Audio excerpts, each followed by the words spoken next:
from Sudan. Yeah, very close.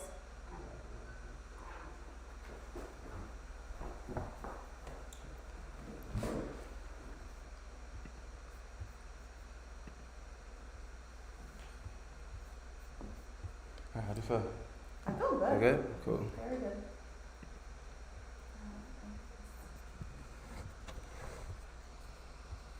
All right, well. Oh, we're live? We're live. I'm out here eating. It's so good. Oh, yeah. This pepper soup is so good. Let me just take one more for fuel. Cool. This is all pepper souped up. Yeah. Pepper souped up. Very pepper soup. Well, welcome to another episode of the Pepper Soup Talk Show, where we bring to the table movers and shakers in the African diaspora. My name is Aki, and my partner Toby here. And our special guest today is someone who may not really need introduction because she's made a lot of noise in the hair care and beauty industry. She has a company, NaturAll Club, that she's built into a multi-million-dollar business that's still growing. It officially started in 2015. It came from an idea that she had in college that she started working on. And she's someone who has been honored by Forbes, Inc., among other places, and has really become an inspiration to many people in the industry, Black women, Black people, and someone who I've heard called a couple of times the Madam C.J. Walker of our generation. So we were very excited to talk with her today. So welcome to Pepper Soup Talk, Muhga Eltigani. Thank you so much. Thanks for having me. That was such a generous introduction. Very kind of you. Listen, we're going to give you all your flowers today, so get comfortable. I'm excited to be here. I love what you guys are doing, and I just, want to support. Yeah, for sure. So, first of all, thank you for being here. We hope you like the pepper soup. Yes, so good. By the way, guys, you made it, right? I made it, yeah. Yeah, Aki made it, and it's delicious. It has goat in it. Delicious pepper soup. Yeah, for sure. So I said let's start from the beginning, right? Like, can you tell us, where you're from, your background? Let's start with that. Yeah, from the beginning. How early? So I was born in Sudan, and I came to U.S. when I was 5 years old on a visa lottery, which isn't money. It's just like the chance to come to America, and they give out so many visas to Sudan a year. So we were lucky. Especially talking to the mic. What did you say? So just talk to the mic. Hey y'all, you cannot hear me. Okay, so I started born in Sudan, came to America when I was 5 years old. Basically came to Philadelphia almost right away, and just been here ever since. Did all my schooling here. Went to the University of Pennsylvania, and at the University of Pennsylvania, that's where I started just mixing up my own products because I was a broke college student and I didn't have money to continuously try all these new products, so I started making my own products, and from there, NaturAll was born.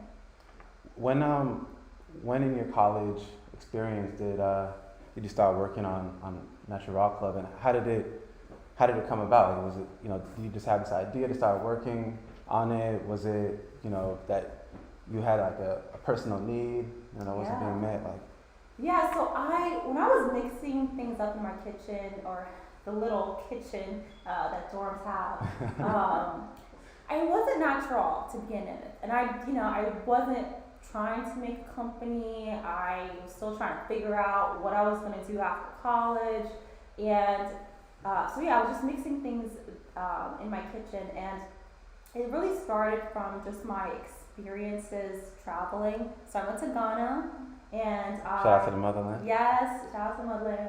So I went to Ghana, and I just saw the different ingredients that they were using, like very heavy on the shea butter, and like this shea butter was pure, right? Like it was made there. And I visited also Kumasi, in a village where they made it, and really got to experience what it's like to use products that the earth has made that are so beneficial for your hair.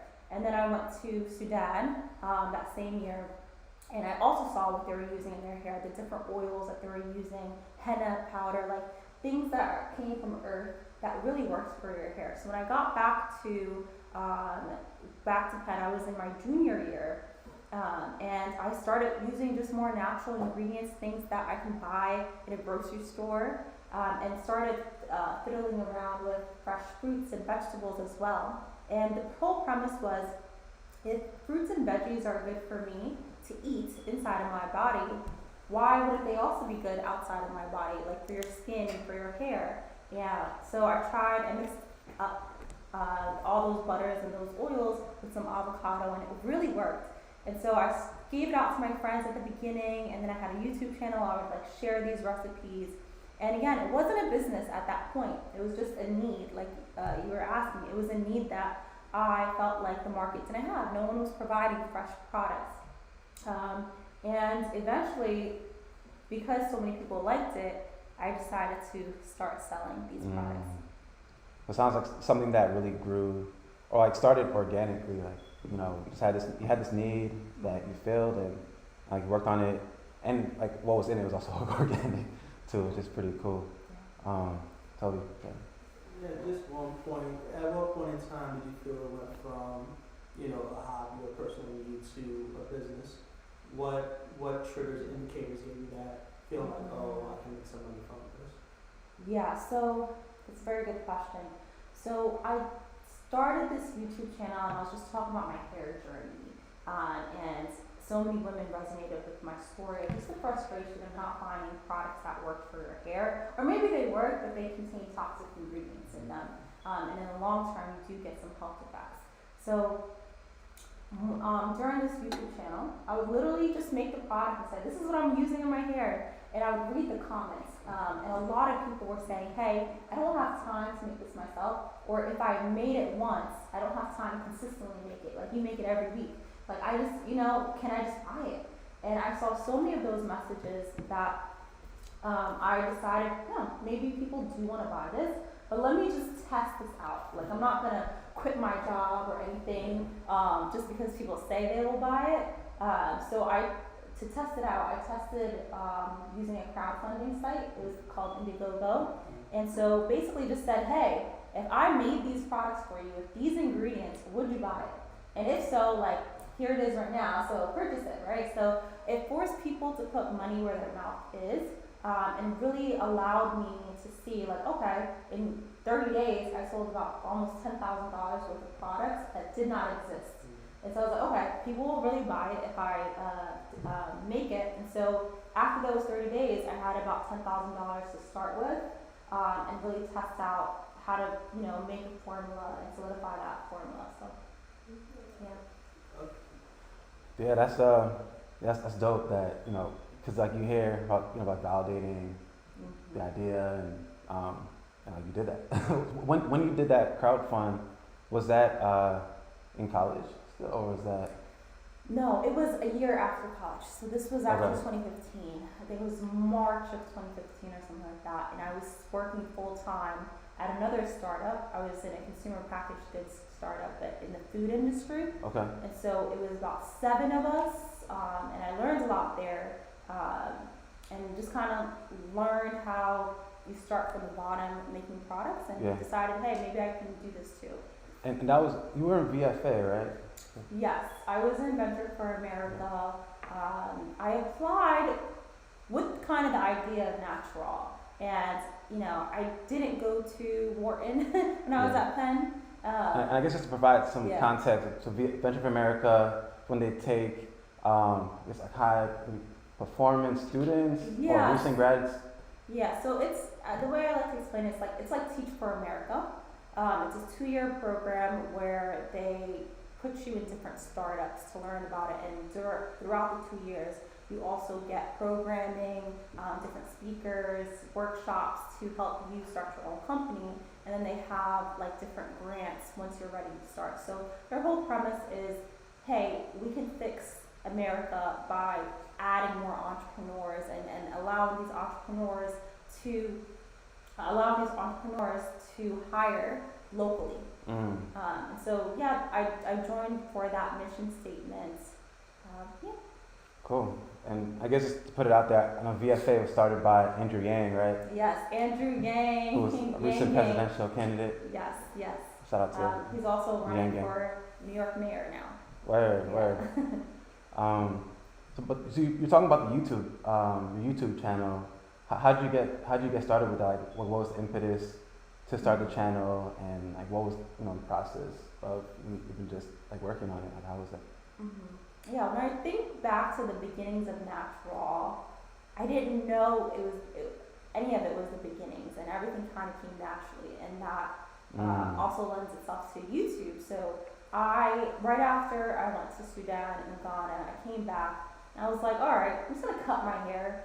I kind of do like the big chop, which a lot of Black women usually do to kind of start fresh, like to really own their hair and their experience. And it really shows that hair is it's not just hair. To the Black community, it's an expression of self, and expression of culture, and just a lot more meaningful. And so while I did that, I'm a type of person who likes to document my life in various ways, whether it's journaling, but for this, I wanted to do a video series to like talk about what I'm experiencing.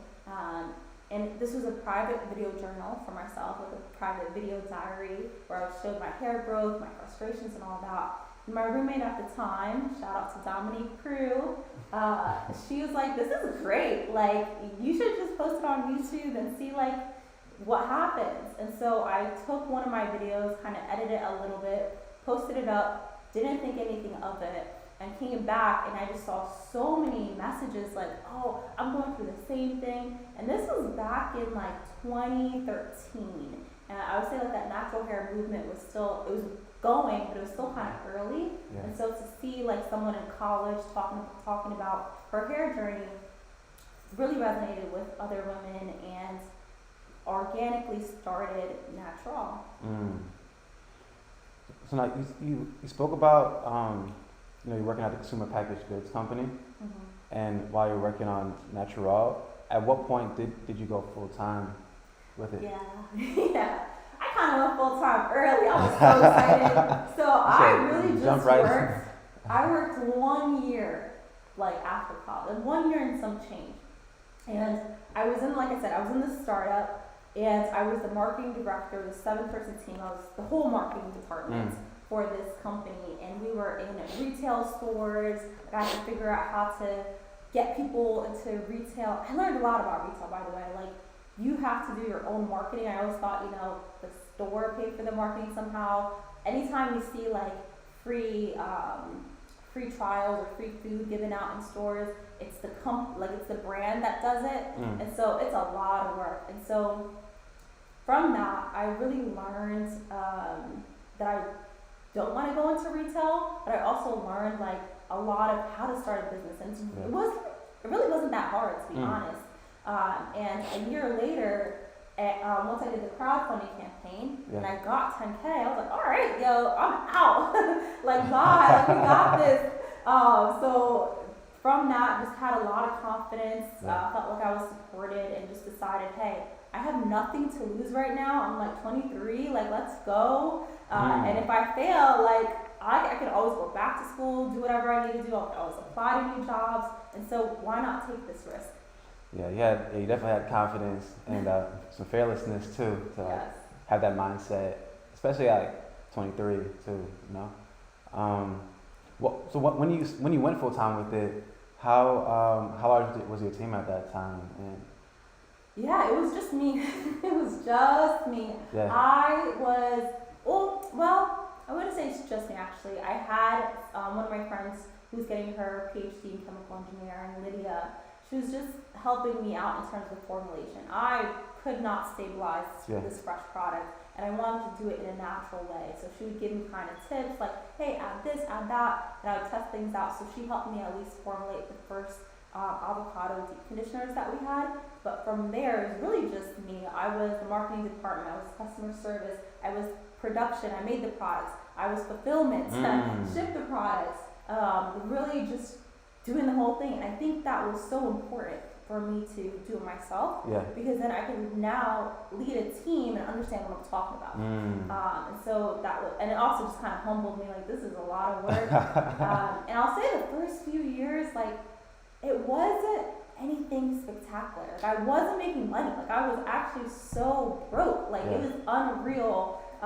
And I just, you know, it was, hair care is such a saturated market, and it took so long to get your name out there. I really, like, it really takes a long time. It takes years for people to really start noticing you. And I think it also takes years for people to start believing you. Like, oh, she's serious. Like, she's serious about this. So, yeah. That's really a gem, because, you know, when you talk about it taking time for people to say believe in what you're doing, or even the point where you're starting to, like, whether it's bringing enough revenue, or like you're making enough money for you to be comfortable in what you're doing. Like, people don't see that part a lot of the time, you know. And I think that people, when they go into starting a business or jump into the space, like, it could be difficult to manage expectations, especially like if it's, let's say, your first time doing it. So with you, like, what was your psyche throughout that time? You know,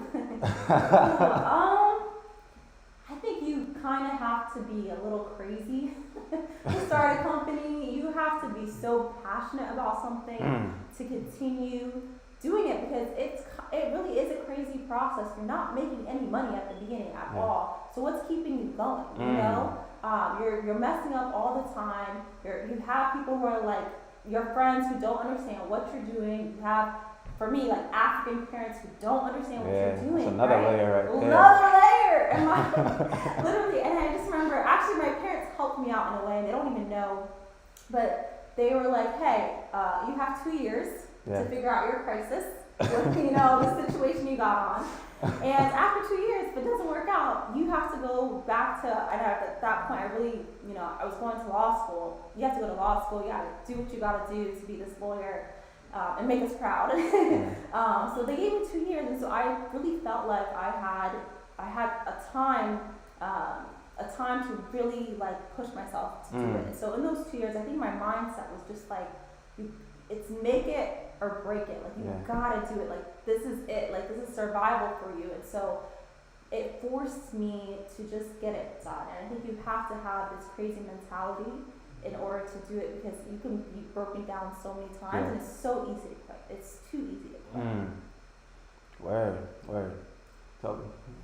Yeah, so just, you know, doing things that's natural products, it's never easy, you know. So that's why we have all these artificial stuff.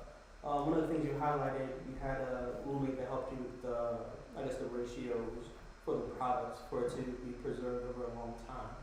In terms of that, you know, there's a lot of test and error. How were you able to perfect this over a period of time in order to keep that all natural presence and still deliver the same potency each and every time, per se? Yeah. So with that, so at NaturAll, we make fresh and frozen products, right? So we have fresh avocado pulp and just fresh fruits and vegetable pulp that really helps your hair become healthier. And so frozen hair products are not a thing. And so I couldn't really go to, like, a mentor and ask them how to build this, or, like, follow another bigger company to kind of see what they do. And so it was all trial and error. And I remember I came back to Philadelphia in 2016, and I just ran a simple science experiment, really. I made, I think it was 750 pouches of different products. And so I would make I would make a formula, I would test it in room temperature, test one in room temperature, test one in the fridge, test one in the freezer, and then check it every week. So it was about 700 of those pouches with different types of formula, like a little bit of honey or a little bit of more of shea butter, like different types of things, like very small changes. And like my spreadsheet, you just have to be super organized. But after like 3 months, there was one formula that clearly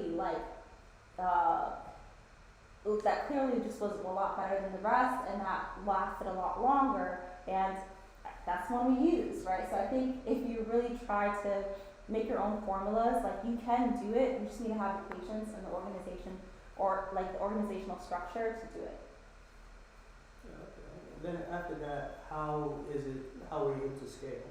You know, with more volume, it's preserving the products becomes more critical. You know. Yeah. So scaling in terms of product wise, like when I first started, it was just in my kitchen. And once we got more orders, we moved into a co-working space. So like a room no bigger than this room, to just make products there. And that's when I had my first employee. And he would help me make the products and ship it out. Then eventually we moved to, this is all in Cleveland by the way, then we moved into a bigger warehouse, and then now we have a 20,000 square foot warehouse where we make it. So they're still kind of using almost the same techniques that I used from the very beginning. It's still handmade, freshly made, preserved, but now the way, like the machines that we use are just a little bit more sophisticated, as well as just the processes. Like we got it down to a science, and so it would be pretty hard for people to scale in the way that we scale if you're trying to move into frozen products. It's kind of it is our trade secret how we make it. And so scaling kind of just came naturally as more orders came and we needed to make more. So you guys were in Cleveland, because you were in Cleveland and Philly? Yes. So our 20,000 square feet production fulfillment center is in Cleveland. So, Okay. So half of our team is still there. I try to go, before the pandemic, I was there a lot. But yeah, we have a whole team that makes the products. And then here in Philadelphia, we have like a 5,000 square feet headquarters. And that's where, have you ever visited the new one? But yeah, so it's like, that's where our marketing team is, our customer experience team, our creative team, our studio, and we also have a hair salon to test out things. So it's kind of two separate headquarters. And so I know you mentioned how you started with one full-time employee. How many employees do you have today? Okay, so today I have 25. Okay. Which sounds great, but Yeah. at the beginning of last year we were at 41. So you can see how the pandemic has affected us. Affected kind of every company. 25 incredible teammates. Well, before we get into the pandemic, what was it like going from that 1 to 41? Oh yeah, so it was interesting because I think you have to managing people is its own art and science, and I think leaders should get some training around it. Like managing people and expectations, it doesn't just come naturally, or it didn't come naturally for me. So the more people we got, the more I had to face myself and face like my shortcomings. Like I had to be the leader that I want them to be, and so I really had to work on myself to get more people in the door. And also what helped is we did raise money. Okay. Once we saw like, oh, this is a thing, people are buying, like to make money, you need money. Yeah. Like when you crunch down the numbers, like I need more things like a production center, I need bigger fulfillments, I need more people to get this out the door, I need more money behind marketing. And so, I went out and raised money for NaturAll Club and then hired people because of that. I know you were one of like 50 Black women entrepreneurs at a point who received more than $1 million in funding, right? Yeah. Can you talk a little bit about the raising money process, especially going through the process as a Black woman in entrepreneurship? Because we all know the statistics around venture capital funding and Black women specifically, Black people, but especially as a Black woman. Like, what was that process like for you? And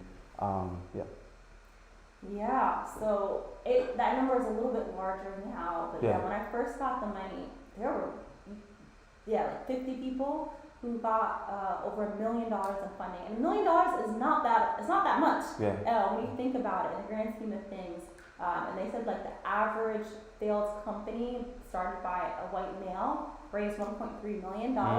and the average successful company by a black woman raised $36,000. That's crazy. So it's like That's on average, crazy. all these companies are failing with over $1 million, you know, and Yeah. so it's just nothing really in the, like I said, in the VC world.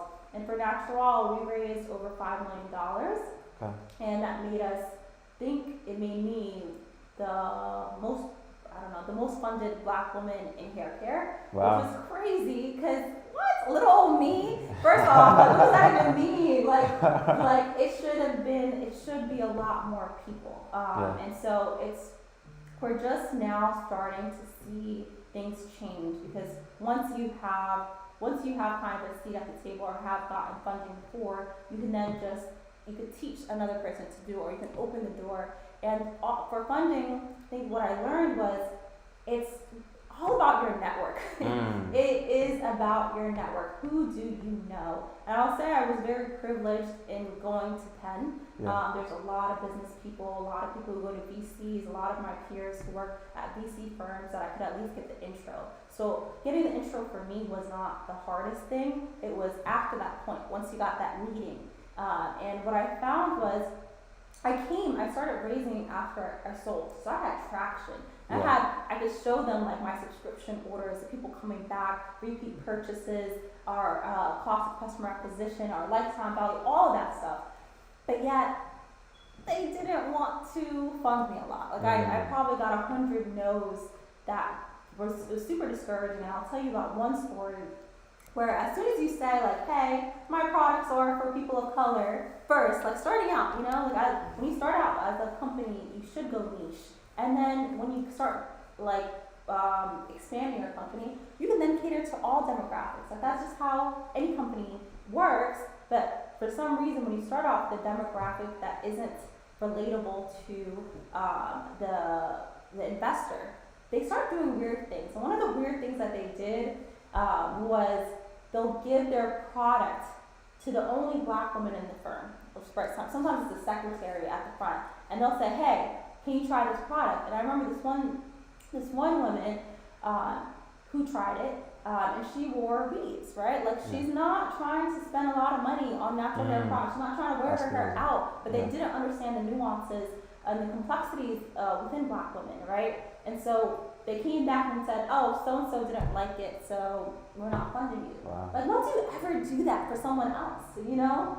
And you're not looking at the traction, you're not like making sense, you're not making money by like letting us go. So I just kind of had to learn like sometimes it's not me, it's them, you know? And so I kept shopping around for the right investor. And I got to New Voices Funds, shout out to them, who really, they're putting $100 million into black women-owned companies, and they gave us $5 million, and so I'll always be grateful to them for giving us that chance. Shout out to them. That was Richard. Yeah, Richard Lou Dennis. Richard Dennis. So he's the founder of Shea Moisture, and that story is actually crazy how he even got to them. But I'll tell. You want me to tell it? Yeah, go. Okay. I feel like I'm just telling you guys stories now, but I really think stories are really valuable, like to really just see kind of the hustle that comes with it. And if some of these stories that I'm telling you is something that you would do, then I would say definitely go into entrepreneurship. But for him, I didn't have a direct connection to his team. And so what I did was I looked up any article that he was mentioned in or New Voices Fund was mentioned in and found any names that were connected to the story, went on LinkedIn, found out any connection that I had with them, and just emailed so many friends to give me interest to so many people. And finally I got to this one guy named Dave who got funded by them, and he was like, oh, you're trying to reach Rich? You don't reach him, you have to reach his number one guy. There's always a guy that you have to reach. That's not the right person, you know? It's not the person you want, but the one who manages the schedule. And so I got the name of that guy, you know? And I was like, all right. So this guy, I saw that he was going to one of a tech conference in San Francisco. I told him, hey, I'm going to this tech conference too, you got 15 minutes. And he was like, yeah, I got you. And I was like, okay. I was not planning to go to this tech conference. I flew from Philly to San Francisco, and I remember the tech conference was $1,000, $2,000 to get in. Didn't want to spend that, couldn't really spend that. And so I was like, hey, it's so crowded in the conference. Can we meet outside? And so he's like, okay, sure. So we sat on a park bench, right? And I pulled out my laptop using the Wi-Fi from the convention center. And I'm like showing him these numbers, and I'm like super excited showing him the products. And he's like, wow, this is great. You need to meet Rich. And I was like, okay, cool. When? And he's like, tomorrow, New York. And I was like, okay. So I like hop on another plane back to New York. Like I think I bought like a dress there. I really didn't have anything to wear. And I meet him, I explain again the numbers, the products. And from that, he was just like, oh yeah, we're funding you. It happened so quick. Yeah. And it's crazy because there's some investors that I was, giving them information for months and they kept following up. But he said yes right away. And I think when people really understand your product and get it and see who you are and your vision, it's a quick yes. It's quick to say yes. How much money have you raised to date? 5.1 million. Wow. Mm-hmm. That's determination to the fullest. That's crazy Gotta stuff. do what you gotta do. I had a time limit. I was not trying to fail. Yeah. So, Yeah, that's just a crazy story, to be honest. How many contacts do you think you went through in LinkedIn before you reached that person? For Rich, I want to say like 30 to 40 wasn't too bad, but you had to do the work. You know what I'm saying? You just need that one connection, that one name. Yeah. You know what I'm saying? So, yeah. And then on top of that, what's like this whole process? What's like the hardest lesson you have to learn? The hardest lesson that you have to learn is one thing that I always tell myself, like the only thing constant in this world is change. Right? And I think if you don't understand that lesson, you're going to personally get hurt all the time. And you're personally connected to your brand, and like, oh, they said no, they don't like me. Oh, like no one's buying the products, they don't like it. Or like, and it's just like, no, like figure out, change something up. Like it's not, don't take stuff personally. Like it's just business.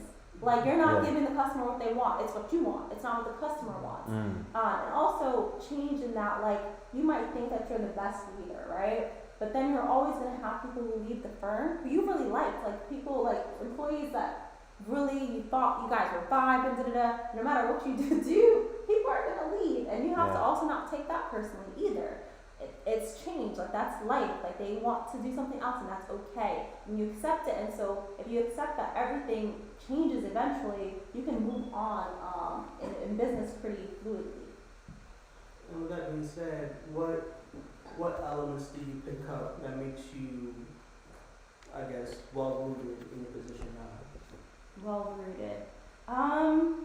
Elements like lessons learned. Yeah, lessons learned or things that you didn't have within yourself beginning of the process that you have now. And can carry the company further on or further down. Yeah, so things that I'll also start with like things that I naturally have is just kind of passion and just like want to move forward and figure it out. Things that I didn't have, I will really say is like the people management skills. I think I can manage me pretty well, but like I can work all the time, and I can't expect that for other people to like work all the time on your dream. And so I really have to understand, really focus on clarity on what my vision is. And when you have the clarity, you can then prioritize better for your team. I think that's a very important thing that you need to do, prioritize. Still learning this, still a work in progress. And, sometimes you pivot, but really have clarity. And once you have the clarity, go like double down on it. Like this is what we're gonna do. This is what we're doing. It doesn't matter. Like, let's just get this done. And if it doesn't work, we learn from it. And so, sticking to making decisions really quickly is like an element that has helped me get here. But also learning from those decisions and learning quickly so that I don't make that same mistake has been also a great element. Then just really quick, I just want to highlight, you're in a very great position now, but you went through a lot of hard, patches. And, some of the tough moments are a lot of things you did not want to do to get here. So, for example, an issue a lot of entrepreneurs have is, the capital at the beginning of the process. or expensive mistakes, you know, at the beginning of the process. So can you highlight some of the most, I guess, in terms of financial wise, some of those mistakes you made that you know, were able to move past and get to where you are today? Yes. So, when I didn't have money, the pros in not having money is you get to the core issue. Why are we selling? You know what I'm saying? It's not let me, oh, I don't have enough money to put ads. No, it's like the product itself maybe isn't working, or I'm not marketing it in the terms that people are using. So when you don't have money, you're forced to really, and you should always do this, right? Talk to customers and really figure out what it is that they want. And when you don't have money as well, you just gotta do what you gotta do. Like, I bought pouches from Target. Like, I couldn't buy like the minimum order quantities from other places, and it just forces you to kind of be gritty and be scrappy and save money. Now, when you get, I think a lot of founders have the mistake of thinking, oh, I don't have the funding, and so therefore I can't go far. And I think that's just a cop-out answer for a lot of people. And cop-out answer in that, like, I'm not going to start this until I get the money. There's always a way to start. There's always a way to survey people, get ideas, and you have to do that work before you get that money. You always have to do that work if you're a person of color, actually. A lot of times people don't fund you just based off an idea, so you have to get that traction regardless. But once you do get the money, so once we got the 5 million, I would say we made expensive mistakes, and there's a lot of lessons learned from that experience of feeling like, oh my gosh, $1 million is so much money. It's gonna last us forever. And it really doesn't. Like, it just goes really quickly, especially when you're just like, let's try this, let's try that. And so one of the biggest things, even once you do get money, like, don't spend it. Like, I remember a mentor telling me this, like, you get the money, don't spend it until you really know, like, it's gonna work. Like, do small trials to figure out if it's gonna go far. You know, they say this all the time, don't spend that money, don't recklessly, but you do it anyway because you think it's always gonna last. And so, yeah, the con is when you do have a lot of money, you will go wild, and then you learn your lesson. Now I was gotta. Yeah, so from this, there's a lot of, you know, startups an iterative process. Yes. So now that you've scaled a little bit, what's kind of like your R&D department like? How do you know you're still connecting with your customers, and what are the next steps in order to grow your company to the next level? Yeah. So at NaturAll, up until this point, we sold all of our products on NaturAllClub.com, which allowed us to collect all of the customer information. Like, when you start selling on Amazon, you don't really get all of the data. Amazon owns the customer data. So, like, for the 5-6 years that we've been running, we've had all of the contacts, the emails, the phone numbers of all of our customers. So what we can do is easily go ahead and collect surveys. And we can see, we have our customer demographic broken down. If we want to hit, an older audience, this is the surveys we sent them. If we want to hit new moms, like you guys want kids products, we can hit them. We can hit men, we can hit teenagers, whatever we want, we can go ahead and survey. And so that I think the power of data really is what allowed us to grow in the way that we did, because we owned the data. We didn't share our customer information with all of these other companies, and so that allows the R&D department to figure out the products that people really want or test out. Even the names, like some of the naming that we have for our products, the customers chose it, and so having the ability to reach to your customers allows you to iterate quickly. So that's one half of it. But then there's another half of the cool thing about being a CEO of a consumer packaged good company is you can kind of make your own ideas too. There's like, sometimes people don't know what they want, like, because they never heard of the concept. Like, people didn't know they wanted avocados in their hair products, like fresh avocados. I had to bring that out. They had to try it, and they're like, oh, okay. So there's a little bit of art to this too, where you just kind of go with your gut of like, this is something really cool. It's really beneficial. and you kind of test that out too. And so we have ways with the R&D department. It's not big, by the way. It's really one person, and then we have part-time people or contractors around him. And so we'll do very small, limited tests, maybe 500 units of something. And if it sells, again, the same thing like the crowdfunding model that I did in the past is like, we don't just tell you we might make it, we make it, and then if you buy it, great. If you don't buy it, then all right, you guys don't really want it, even though you guys said it. Yeah. So that's a great way to stay lean within R&D. It's like watching what people do versus what they say. Exactly. How have you been doing e-commerce from the beginning, or okay? And at what point did you start selling through NaturAllClub.com? Yeah, so the first one I did was like an Indiegogo campaign, so I sold through there. Then I started NaturAllClub.com, the website, and we've just been selling there forever. Yeah. And the website itself has gone through so many changes. It looks so much different today than it did last time, and it's just kind of learning the technology and software that helps power e-commerce. And something you mentioned earlier on is how the industry is very saturated, Yeah. and so with NaturAll Club, because NaturAll Club has really moved and grown. What do you think is like the biggest differentiator or that thing about the company? Is it you as a founder? Is it the product? Is it the customers that has allowed NaturAll Club to really start flourishing and grow the way it's growing? Yeah, so NaturAll is really committed to using food science to rethink or re-envision hair products.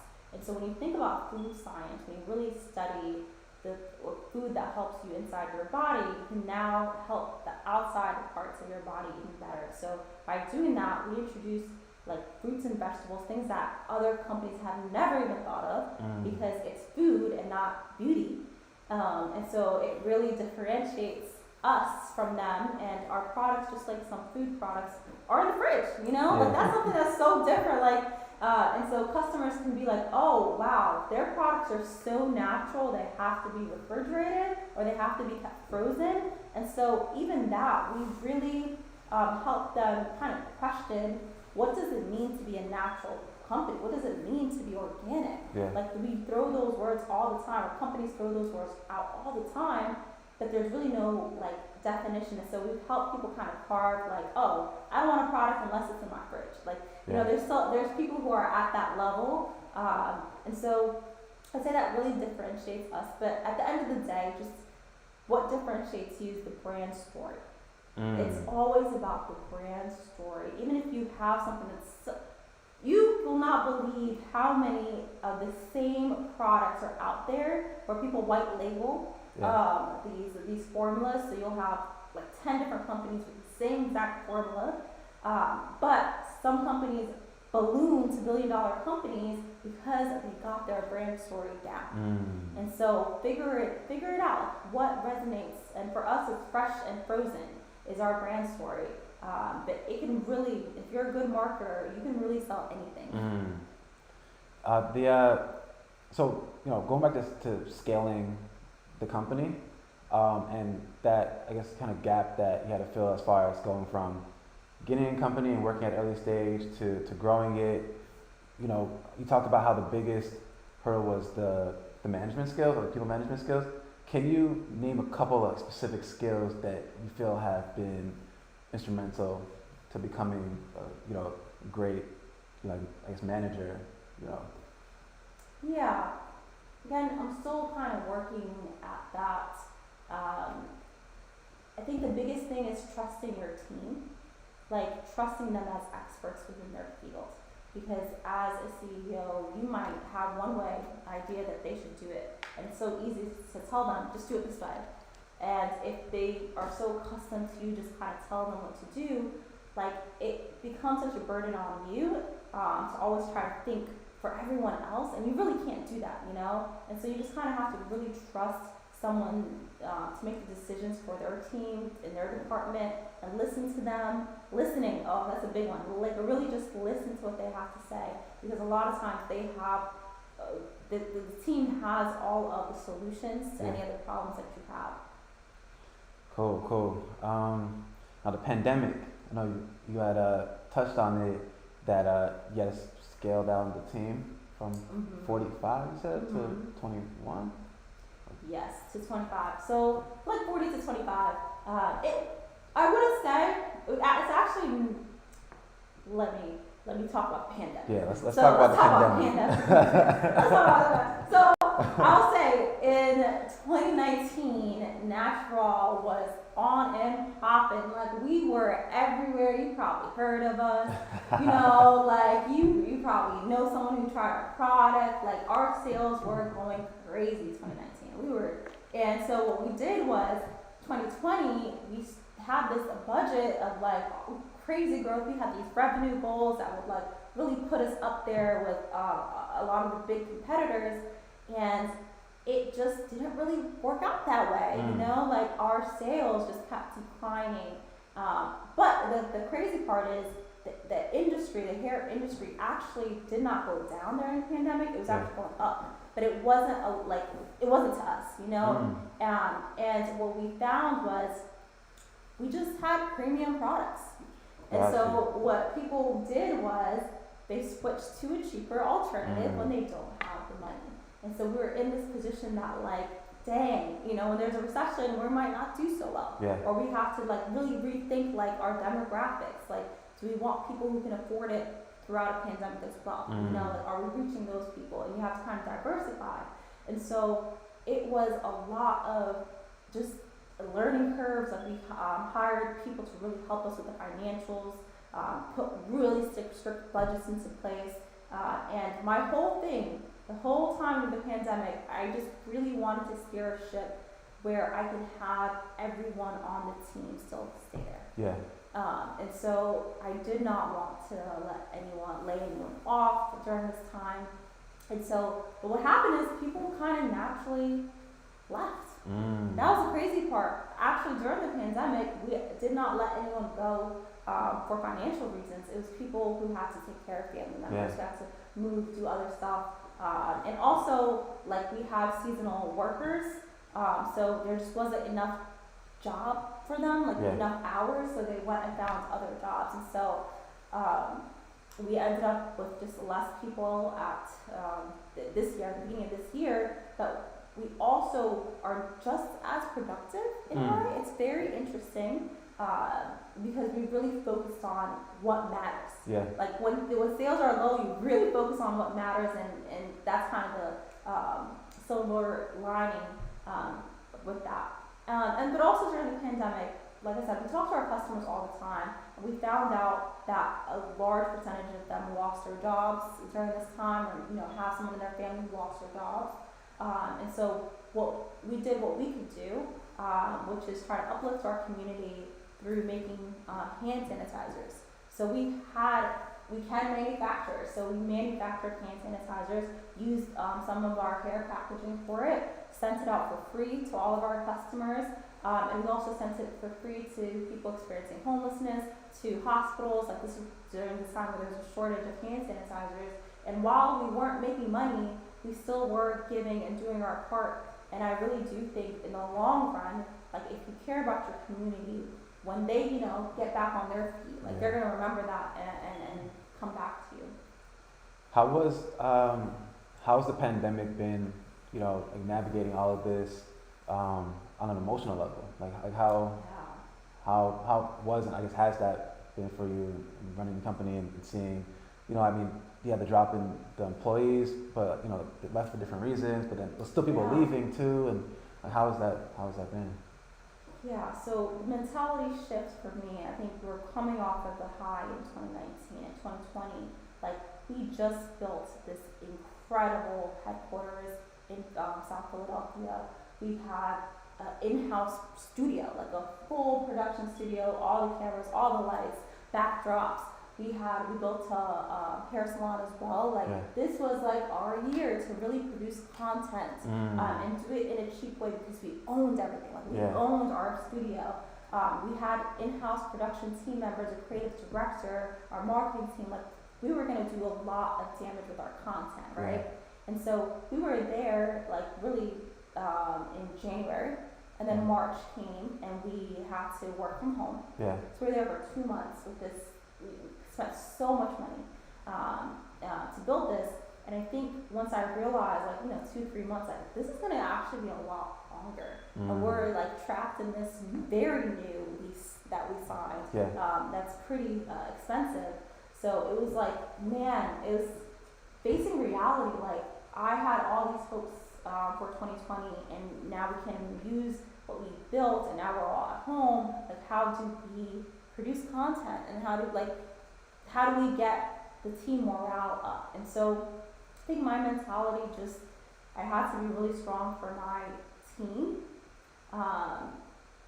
and so I just had to just swallow, like everyone is going through some things, and really lean on my faith, because I had to look at all of the good that we still had. Yeah. Our company's still alive. Yeah, we don't have a lot of sales, but we're still alive. Still have people on payroll. Like we still can do things that other companies can't do.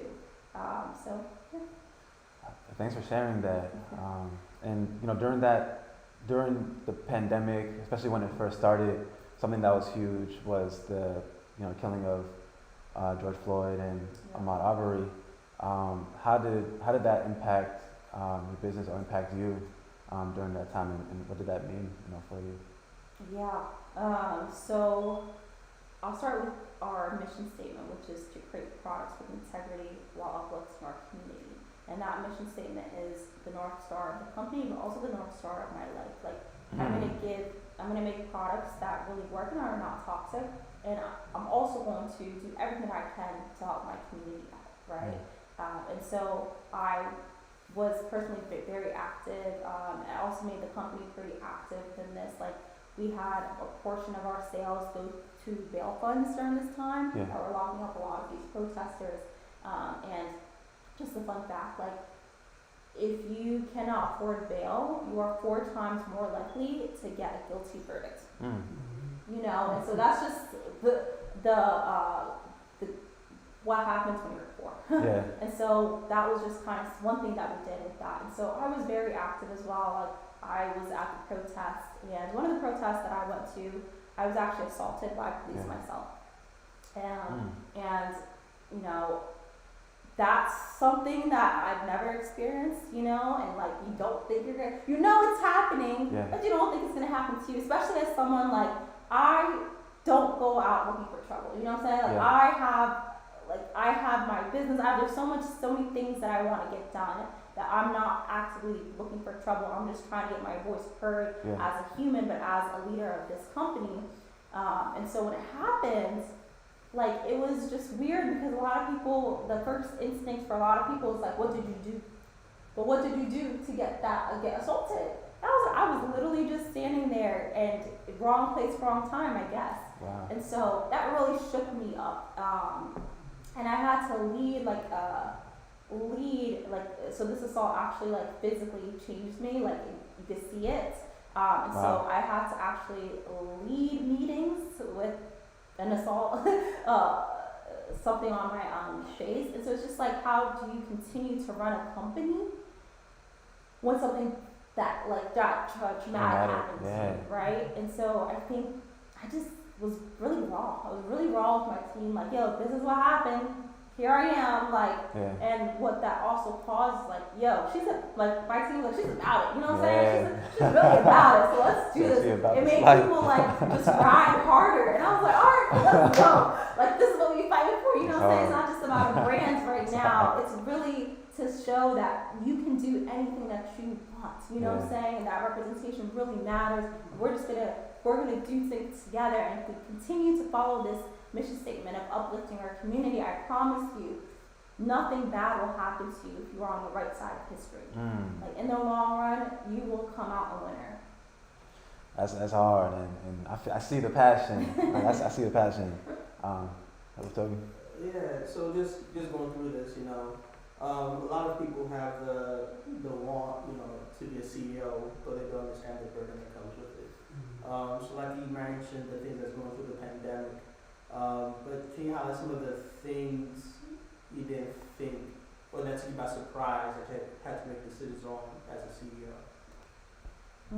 Yeah, I think being a CEO is glamorized. Like, oh yeah, I want to be a CEO, but you really don't know what that entails. And it's not for everyone. Also, it's really not for everyone. And I don't know, if someone were to explain all the stuff that I had to do, I don't know if I would have done it if I did it if I knew. You know what I'm saying? Like, I had to continuously evolve to be like, oh, I can do this.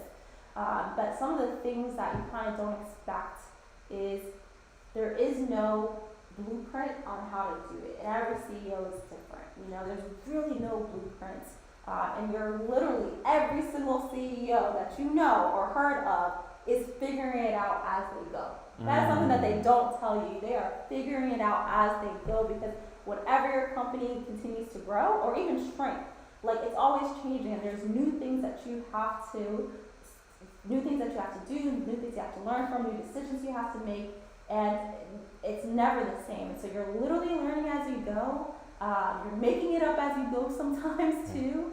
And you just, like I said, you have to be confident in your decision. It's like you have to just make a quick decision and then learn from it. I think that's the biggest thing about being a CEO. If you can do that, I think you'll do well. Word.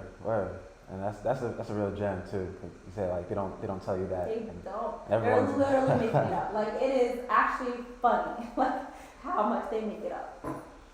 So as far as how NaturAll Club's been, strategizing through the pandemic into, we're kind of looking at coming out of it soon, hopefully. How have you and the company been thinking about just the way forward? Yeah, we really, because the pandemic forced us to go back to our foundations, right? What is it that makes us function as a business? What is our raw business model? Because we don't have money to spend that's in excess, And so it really made us tighter as a firm. Our operations is pretty tight. Our budgets are really tight, and I'd say we're functioning 10 times better than what we did last year, and 20 times better than what we did 2 years ago. And that is because of the pandemic. It forced us to do that. And so I think moving forward, our management style is a lot different. The way that we communicate with each other is only getting better because we have to by necessity. And now our whole team is trained with Agile, so we use Agile methods. So it's not like you don't have a set role. You have a team, and in that team, you work in 2-week increments. Okay? It's just you only think 2 weeks ahead. That's it. Other than that, you don't know what's going to happen after 2 weeks, and you might have to change your whole plan. So in these 2-week increments, you do all these things. You come back, you look at the 2 weeks, the retrospective, and say, okay, are we still moving in this direction, or are we shifting every 2 weeks? And so it helps us be agile, more nimble. So I do think 2021, 2022, and so on and so forth, we'll just be making much better decisions as a firm. Cool. So we're starting to come to the tail end of Pepper Soup Talk. Toby, yeah. Yeah, so just one other thing I'd like to highlight. So you were able to get an MVP when you first started, and people validated that this is a good product. And then just in terms of scalability, how were you able to widen your customer base? Because marketing it's one thing. Let me say for an iPhone. Let me say the city of Philadelphia knows it's good. How do you make the rest of America know it's a good product? Yeah. So I'll talk about kind of our funnel and how we think about it. So we're 100% e-commerce, and so we first look at the top funnel, which is the interest, right? And so you can get interest by like maybe ads, like on social media, people find out about you through Google searches and stuff like that. So we would make sure that we're putting up articles that made sense to people who are looking for hair products. Like, how do I grow my hair? We'll have an article like that so people can organically find us. So we look at all of the touch points that new people can come into. And then once they hit our website, it's on. Like, it's like you have to capture them right then and there. And so you then assume that not everyone's going to buy the product as soon as they come to your page. So you have to capture their information. So you capture their email address, right? Think of clever ways. Like, how do I get someone to give me their email address? Maybe you're like, oh, you like this article? Read more by giving us your email address. Oh, you want 10% off your order? Give us your email address. Like, oh, you know, there's other, like, all these ways to capture. You have to capture the lead. From that lead, now you are talking to the customer. You're in their phone, you're in their inbox, and you tell them about you. Tell them about your story. Like, it takes someone 21 times to look at your brand to consider you a brand. So you're just following them in their journey, and then finally you get that sale. And a lot of people kind of end there. And when you end there, you're not going to grow. You're not going to see that growth, because the most important part is now that someone has bought your product, this is where the real work comes in. You want to know what they think about the product. Does it meet their expectations? And also, why did they buy your product in the first place? Like, is it because it's a Black-owned company, or is it because it's fresh and frozen? It's going to teach you how to speak to new customers like them. And then you want them. Your goal is to have people love your product. You want 10 people to love your product rather than 1,000 people to like your product. And the reason is, the people who love your product are going to tell people about your product. And what that does is, word of mouth is the best way that you can grow, the cheapest way that you can grow, the fastest way that you can grow. Because someone is going to try your product, love it, now tell a friend, who will tell a friend, who will tell a friend. And that's just how you know you have product market fit, right? And that, when they tell someone, they actually help you get people back to the top of the funnel. Now they heard about you, now they go to your website, and we start that whole process over again. We get their new person, they get their email address, and we do the same thing over and over again.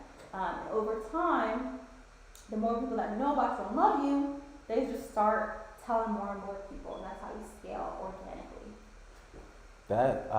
That is a science. You got that down to a That's science. literally all it is, y'all. So, like, listen, like, just follow those steps. I'm telling you, and you follow those steps when you do it for years. You know what I'm saying? Yeah. It takes years, and that's the thing. People, after 2 months, I see them fail, and I'm like, listen, I can't spend time mentoring you if you're just gonna fail after 2 months. Like, I need you to really focus and do it for a year or two. Even this, like this podcast, we'll see a few people on live right now. Keep doing it when people start believing that, hey, oh, they're always going to be on. Let me actually invest my time with them. And so it takes years to really see that growth. You said 21 times that takes people to. Yes, it takes people 21 times to see you, to recognize you as a brand that's like in their head, right? And there's studies that say, different numbers, but it's multiple times. That's the thing. It's multiple times. And so that's how you kind of set yourself apart. You gotta be where they are. Right. Be where your customers are. I need to get my notebook. Where's my something we like to ask is, if you had to, if you were talking to your younger self, and you were giving your younger self advice about what things were going to be like, and how to navigate, your career. Let's say 21-year-old Muhga. What would you tell her? She was so lost. So lost. This is the crazy thing, I'm the type that, I studied 3 majors because I couldn't choose one. Like, that's how indecisive I am, that I would actually give myself more work, because I'm like, I'm gonna use one of these, after I'll have more chances. But it's just don't take life so seriously. You have all of your life to learn. Be a student of life. And when you're genuinely interested in what you're doing, it doesn't matter. You don't have to be a CEO, whatever it is. Just be passionate about learning. Everywhere you go, just learn. That is enough to be sufficient to make your life content, And if you're just always learning, it makes you humble, you know what I'm saying? And it continues, you're not comparing yourself to other people and what they were doing, whatever, because your goal isn't to be the best. It is to be the person who is a sponge, who soaks up life, who soaks up experiences. And that's, I think, where I am in my life. Like, I'm just soaking up all of this information and, you know, moving forward. And if that 21-year-old just knew, like, it's all good, just learn. If you're learning a new thing every day, you're okay. People don't have their lives figured out like you think they do. So just follow your passion and what you're interested in. And so much wisdom, so much wisdom. Toby, you got it? We have your products right here. Right Yes. next to you. Oh. Pull that over. So this is actually funny. So this is a real product that is sent to me. So what I do is I will buy or like order products from online, just randomly, so I can see the quality that my team is doing. And this is just always like just checking on the quality. So I haven't even opened this up, but I buy it so I can see how they're packing it, and then, you know, figure out who packed it wrong maybe to do it. This is a little hard to open, so if you have like a key or something. And you can see, so this box right here is all, it's all basically recyclable. So we try to be environmental friendly, like we don't print out too much, we don't use too much ink, we just don't use excess, you know, because again, if you're gonna uplift your community, the community has to survive. And so also our packaging is made out of 50% post-consumer recyclables, so it's things that, it's products, plastic that has been recycled. And the fun fact is, it actually costs you more money to buy recycled plastic than new plastic. And so we spend a little bit more to like save the environment. Okay. So we do this because also some people steal the products in mail. Yeah. Anyway, so let's look at how my team is doing it, okay? So you come in and you have this little thing, a little saying, y'all, and I'll just read a little bit of it, and it says like, imagine feeling the excitement of being deliciously you at every moment with no limits. Okay, we're all about being deliciously you. It's not just about hair, it's being authentically yourself.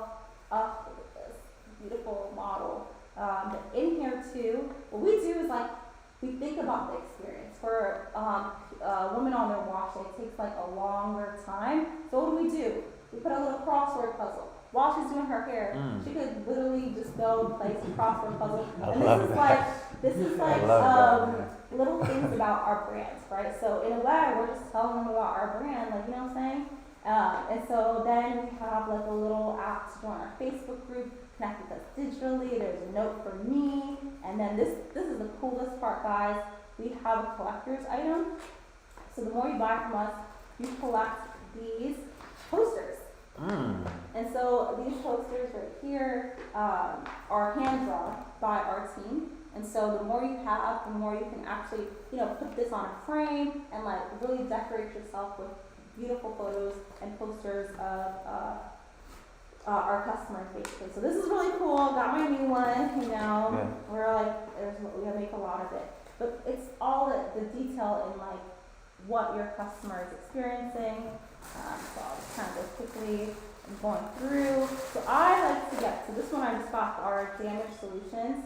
So these are, it helps if you have damaged hair, it's really fresh, and I have about 2 weeks to put it in the fridge, so I'll do that. And so this is a subscription, and so I also, so every 2 weeks I put one of these pouches in my hair.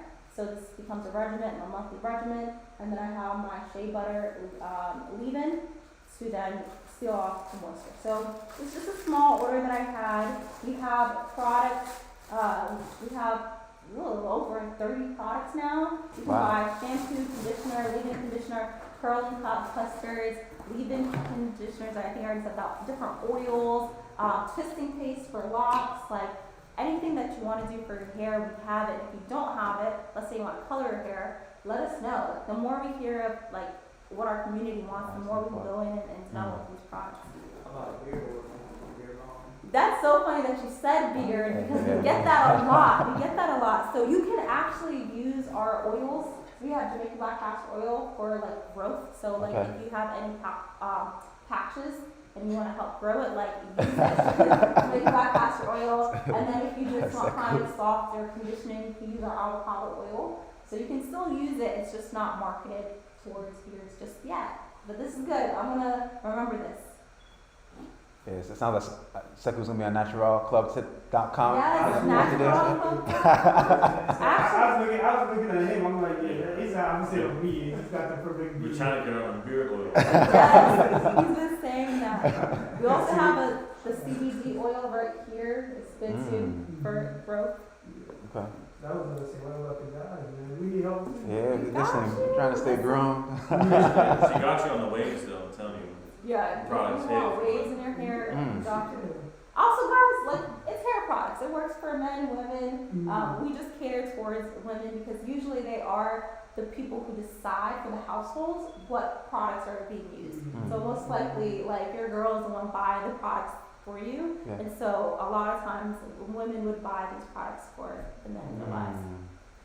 Cool. But you are welcome. Independence, y'all. Y'all go and buy NaturAll products yourselves. You know what I'm saying? You said we're going to take anybody's money. Let's do it. They probably some away. Yes.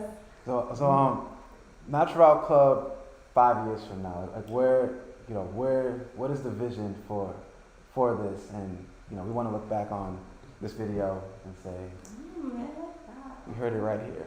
Ooh, let's dream big. You know what I'm saying? Let's dream. Because in 5 years, so much can happen. And if we continue to follow our mission statement of creating products with integrity and uplifting our community, in 5 years, we could be a household name.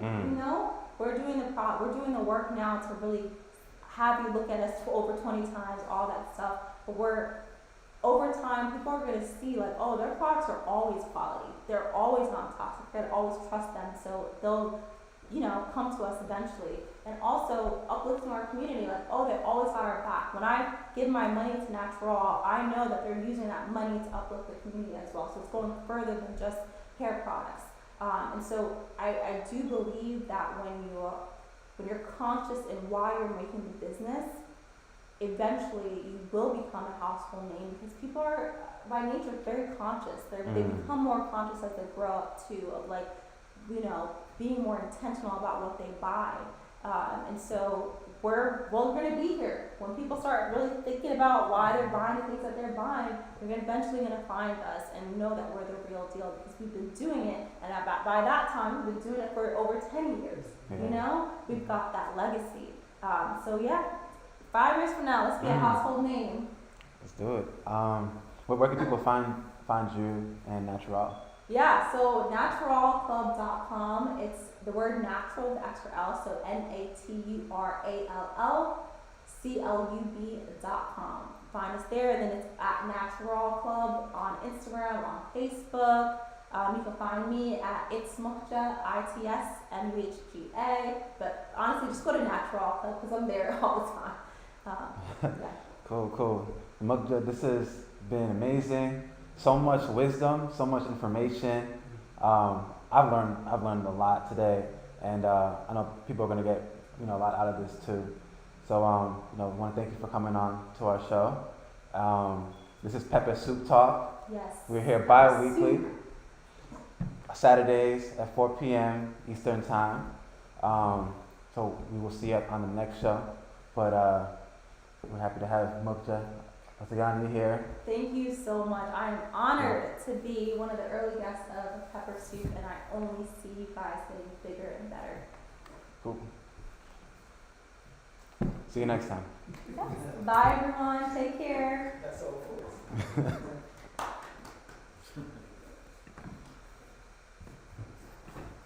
Man, it got cold.